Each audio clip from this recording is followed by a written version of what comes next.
ఒక విషయం నేను చెప్పడానికి ఇష్టపడుతున్నాను. అంటే ఈ లోకంలో ఉన్న ప్రేమ ఎంతవరకు ఉంటాయంటే, ఒక రోజుట భార్యాభర్తలు మొట్టమొదటిగా వారొక అత్తమామ ఊరిలో వెళ్తున్నప్పుడు తన యొక్క భార్యట ఆ రాయికి ఇలాగా టాంకునింది, కాలుతో ఏడు చేసుకునింది, టాంకేసిందట రాయికి.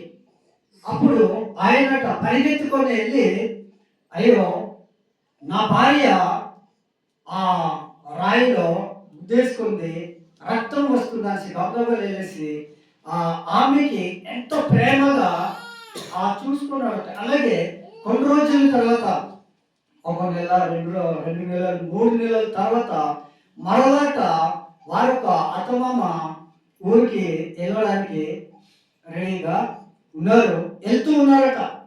దారిలో ఒక ముళ్ళు మట్టేసిందట. మట్టిన తర్వాత అదే భర్త ఏమంటున్నాడంటే, నీ కళ్ళు నెత్తి మీద పెట్టుకొని నడుస్తున్నావా?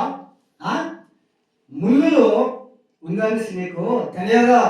ఇంతకు ముందేమో చిన్న దెబ్బ తగలంగా నా భార్య రక్తం కారిపోతుంది అనేసి ఎంతో ప్రేమతో ఆమెని ఆదరించుకున్న ఆ భర్త 3 నెలల తర్వాత నీ కళ్ళు నెత్తి మీద పెట్టుకొని నువ్వు నడుస్తున్నావా? భార్య భర్తల ప్రేమలో నిజాయితీ కొన్నిసార్లు ఉండదు. భార్య భర్త ప్రేమలో నమ్మకం అనేది ఉండదు. భార్య భర్తలు ఆ ప్రేమలో అది కొన్ని రోజుల వరకే. అంటే ఈ లోకంలో ఉన్న ప్రేమ ఇవన్నీ కూడా ఏదో ఆశించేదే. హల్లెలూయా, దేవుని స్తోత్రం.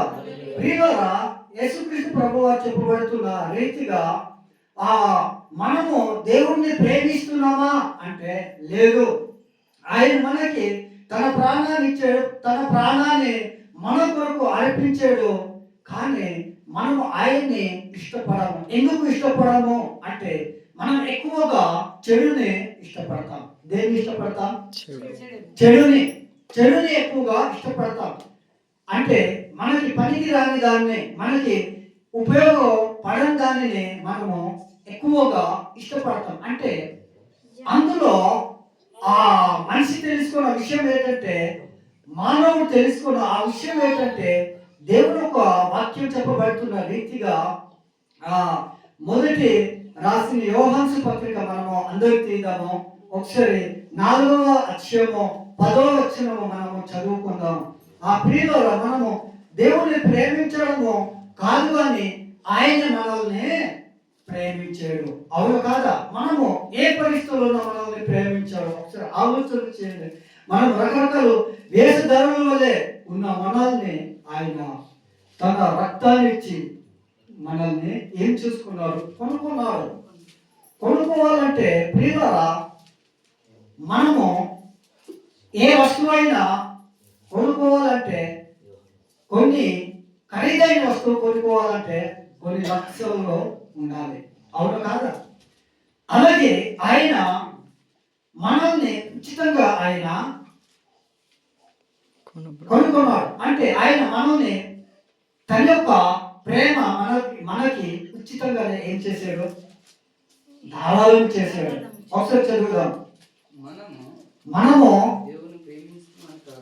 దేవుని ప్రేమించితివి అనేసి కాదు. ఒకసారి వినండి. మనం అందరట దేవుని ప్రేమించితివి అని కాదు, కానీ తానే మనలను ప్రేమించి మన పాపములకు ప్రాయశ్చిత్తమై ఉండుటకు తన కుమారుని పంపించాడు. హల్లెలూయా, దేవుని స్తోత్రం. మనమట ఆయన్ని ప్రేమించడం కాదు, కానీ ఆయన మనల్ని ప్రేమించాడు. ఎప్పుడు ప్రేమించాడు? మనము పాపం అనే బంధకంలో ఉన్నప్పుడు, మనము దరిద్రుడైన ఆ జీవితంలో, ఆ దరిద్రత, ఆ బ్రతుకులో మనము ఉన్నప్పుడు దేవుడు మనల్ని ప్రేమించాడు. ఆయనలో నిజమైన ప్రేమ ఉంది. అవును కాదా? ఆయనలో నిజమైన ప్రేమ ఉంది.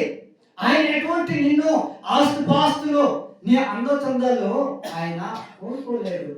లోకం అంటే నీ అందాన్ని కోరుకుంటుంది, నీ ఆస్తిని కోరుకుంటుంది. అవును కదా? ఒక అబ్బాయి ఇష్టపడడం గల కారణం ఏంటంటే ఆ అమ్మాయిలో అందమన్న ఉండవచ్చు, లేకపోతే అమ్మాయి వైపు ఆస్తిపాస్తులను ఉండవచ్చు, లేకపోతే అబ్బాయి వైపు ఆస్తిపాస్తులను ఉండవచ్చు, లేకపోతే ఈ జనరేషన్ బట్టి మనం ఆలోచన చేస్తే ఎవరైనా సరే తిరుగుబోతూ తాగుబోతూ అయినా సరే ఆ పర్వాలేదు వాడికి బైక్ ఉంటే సరిపోతుంది అనే ఒక ఆలోచన, అంటే స్త్రీకి కానీ పురుషుడికి కానీ, అంటే ఆ జీవితం అనేది అందముతో ఆ డబ్బుతో ఆస్తిపాస్తులతో సంపాదించింది కాదు. అవును కాదా? ఒకరినొకరు అర్థం చేసుకోవడము, ఒకరినొకరు మనస్ఫూర్తిగా అర్థం చేసుకోవడము, దానిలో నిజమైన ప్రేమ ఉంది. యేసుక్రీస్తు ప్రభు వారు మనం అర్థం చేసుకోకపోతే మనం ఏమైపోవలసింది ఒకసారి ఆలోచించండి. మనం నీతిమంతులము కాము, పరిశుద్ధులము కాము, నిజాయితీ గల మనుషులము కాము. కానీ ఆయన తన స్వరూపమందు తన పోలిక చొప్పున మనల్ని సృష్టించి ఆయన మనం చేసిన ఆ పాపం నిమిత్తము ఆయన ఏమైపోయాడంటే చనిపోయాడు. హల్లెలూయా, దేవుడి స్తోత్రం. ఈరోజు నీకు పేరు ప్రతిష్ట ఉందంటే నీ గొప్పతనము కాదు. ఈరోజు మనము మంచి వాళ్ళగా ఉన్నామంటే మన గొప్పతనమే కాదు. ఈరోజు మనల్ని అనేక మంది గౌరవిస్తూ ఉన్నారంటే అది మన గొప్పతనమా కాదు, అది మన మంచితనమా ఏది కూడా కాదు. హల్లెలూయా. ఆనాటి కాలంలో మనము తాగుబోతులు వీరు అనే ఒక పేరు కలిగిన మన జీవితాన్ని ఎప్పుడైతే యేసుక్రీస్తు ప్రభువారిని నువ్వు నమ్ముకున్నావో ఆ రోజు నుండి నీ జీవితము ఆ దేవుడు తాగుబోతు అనే పేరునే నీ నుండి ఏం చేసాడు? తీసివేసాడు. హల్లెలూయా, దేవుడి స్తోత్రం. మనం అందరూ కూడా చెడిపోయిన మనము మన బ్రతుకు ఏంటి, మన పొజిషన్ అయితే మనకి అర్థం అవని ఆ పరిస్థితిలో నా దేవుడు ఈరోజు తన ప్రాణాన్ని మా కొరకు ధారాళంగా తన యొక్క రక్తాన్ని కార్చి ఈరోజు మనల్ని ఏం చేశాడు? తన యొక్క పిల్లలుగా, తన యొక్క బిడ్డలుగా తనను ఆరాధించడానికి మనల్ని ఏర్పరచుకొని ఉన్నాడు. ఈ లోకంలో ఎవరికి లేని గొప్పతనాన్ని మనకి దేవుడు ఏం చేసాడు? ఇచ్చాడు. అవును కాదా? ఎంతో డబ్బు ధనం ఆస్తిపాస్తులు ఉండవచ్చు, కానీ నీకు పేరు అనేది చాలా పరిముఖ్యమైనది. పలానా వ్యక్తి ఈ పేరు గలవాడు, ఇలాంటి వ్యక్తి అంటే నీకు కొన్ని కోట్లాది ఆస్తులు ఉన్న ప్రయోజనము లేదు. నీకు నీ పేరుకి తగ్గట్టుగా నీవు జీవించకపోతే పలానా వ్యక్తి తాగుబోతు, తిరిగిపోతూ, దరిద్రుడు అనే ఆ మాట నీ జీవితంలో నీకు ఎంత ఆస్తిపాస్తులున్నా అందచందాలున్నా ప్రయోజనము లేదు. ప్రియులారా, నువ్వు నేను కూడా ఆయన్ని మనము ప్రేమించట్లేదు, ఆయన మనల్ని ఏం చేశాడట? ప్రేమించి మన పాపంలోకి ఆయన పరిచిత్తమై ఉన్నాడు. నా పాపంలో ఆయన మోసుకున్నాడు. నువ్వు చేసిన అపరాధముల చేత, నువ్వు చేసిన ఆ పాపముల చేత ఆ మనిషి మానవుడు చచ్చిన వాడై ఉన్నప్పుడు ఆయన తన యొక్క ప్రాణాన్ని ఇచ్చి ఈ రోజు మనల్ని ఏం చేశాడు? బ్రతికించాడు. నిజమైన ప్రేమ ఎక్కడ దొరుకుతుందా అంటే దేవుని కోసం.